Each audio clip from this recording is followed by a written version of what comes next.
name was Daniel. And it's from the perspective of my father writing me a letter after he died. And this is what it goes. This is how it goes. And think about the thoughts. If there's somebody that you haven't forgiven, somebody that's hurt you, that you have never had a chance to speak to, let you down, disappointed you, think about what is their, in this particular situation, what is their thought? What is their thought process? Not just how did I get offended?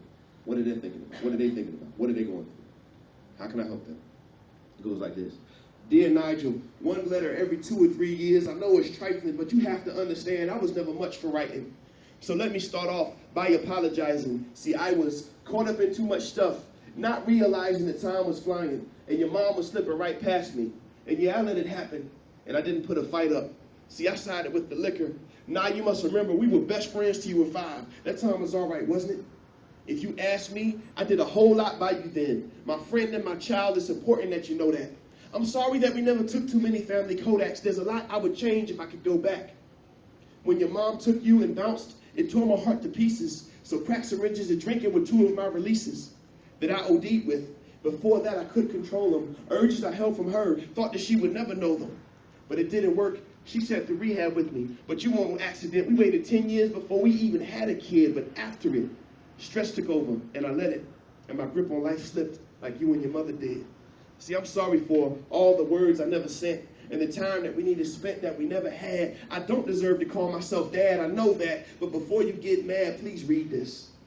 I'm sorry for all the words I never sent and the time that we needed spent that we never had. I don't deserve to call myself dad, I know that. But before you get mad, please read this.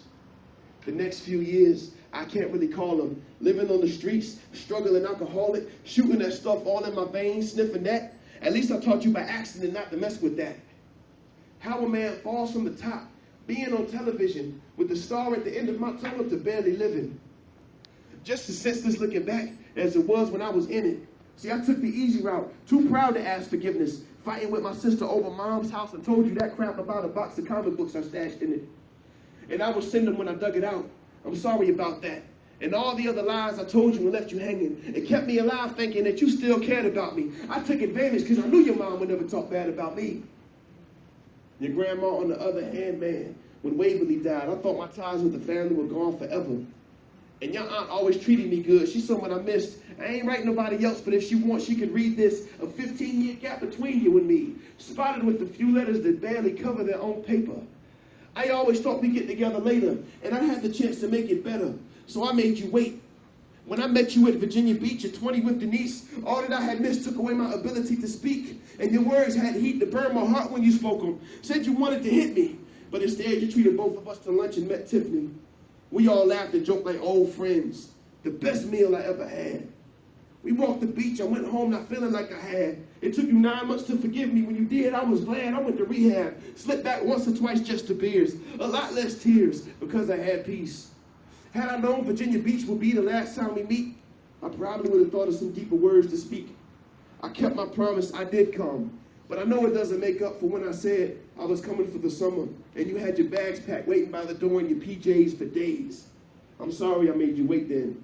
I'm sorry for all the words I never sent and the time that we needed spent that we never had. I don't deserve to call myself dad. I know that. But before you get mad, please read this.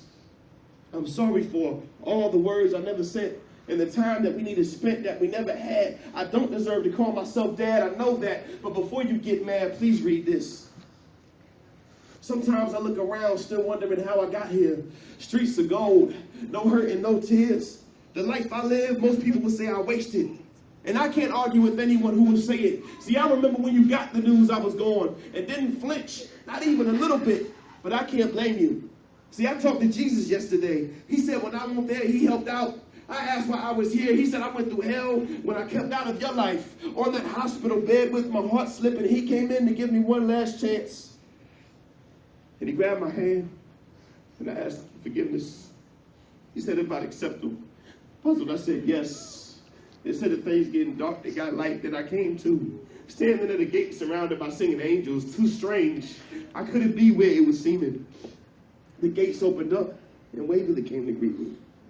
And they got a place over here where they look at you. And they show me what you did the night when you got the news. when it hit you, I might be in hell, and you screamed out to God and begged him for an exception. He did it in advance, but I was still confused. Then Waverly told me the same thing he said that he used to tell you. My child is twice my child. And then Jesus said it to me too. Now I understand. Thanks, man. Love saying. What I want to do is I want to pray for you right now. Because I don't know if this is the next intermediate step that you might have in your life. I don't know if this is the reason why I'm here today. I don't know if this is for you to conquer something that a particular situation or a pattern of unforgiveness you may have, or offense, or whatever the case may be. John Bevere says that offense is the bait of Satan, and I believe him. Whatever the case may be, if you're willing to take the next step on this issue and to remove the root of bitterness from your life, or allow the Holy Spirit to do that. Yes. If you're willing to work on your forgiveness, I'd like you to come up here so we can all pray together, and I'll be willing to do that. Anybody needs that forgiveness done. I don't know if it's a family